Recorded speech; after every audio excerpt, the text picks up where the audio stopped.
Signé BFM, vos droits avec Alice Mazouz. Bonjour Alicia. Le PSG décelé en Suisse qui démissionne de ses fonctions à cause d'une relation amoureuse non déclarée. Ça nous a fait quand même beaucoup causer à la machine à café, faut dire. En France, est-ce que ça pourrait exister? On se demandait une telle affaire, Alicia. Et est-ce qu'une relation amoureuse au travail est un motif de licenciement? Alors, on a encore tous à l'esprit la fameuse kiss cam pendant le concert de Coldplay. Avec les retombées directes qui a quand même été la démission des personnes concernées par cette affaire.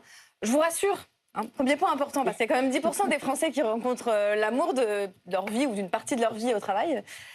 C'est possible d'être en couple, c'est possible d'avoir une relation même ponctuelle avec une ou plusieurs personnes au travail.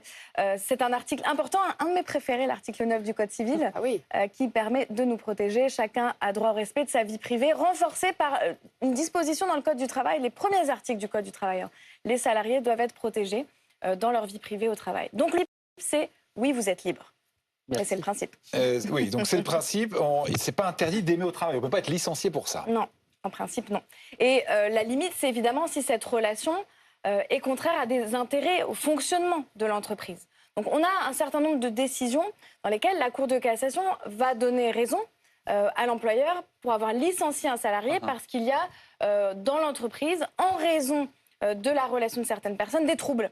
Une affaire, par exemple, dans laquelle, suite à des violences entre deux personnes qui sont dans l'entreprise en couple, l'homme est arrêté sur le lieu de travail. Donc voilà, on voit qu'il y a des liens avec l'activité, que ça dérègle l'activité, le fonctionnement de l'entreprise. Et puis, il peut aussi y avoir des conflits d'intérêts.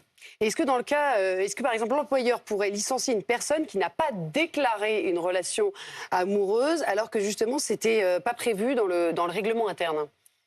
Alors la question là, c'est plus délicat. La question de la déclaration, la réponse que je peux vous faire ce matin ne peut pas être catégorique. Elle va vraiment demander une analyse précise de la situation. Donc est-ce qu'il y a une obligation de déclaration dans un règlement interne? C'est étrange quand même d'aller voir son boss et de dire bon bah voilà, je suis avec Sandrine de la compta. Et oui, mais en même temps, Lorraine, ça peut nous protéger la transparence.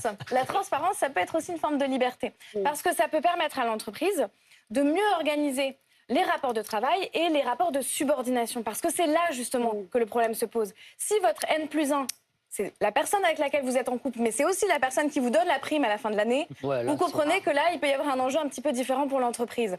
Donc parfois, la déclaration est une bonne chose. Mais en France, la déclaration, c'est pas pour contrôler votre moralité. Et comme dit ma copine Anne, rien ne vous empêche de déclarer plusieurs relations.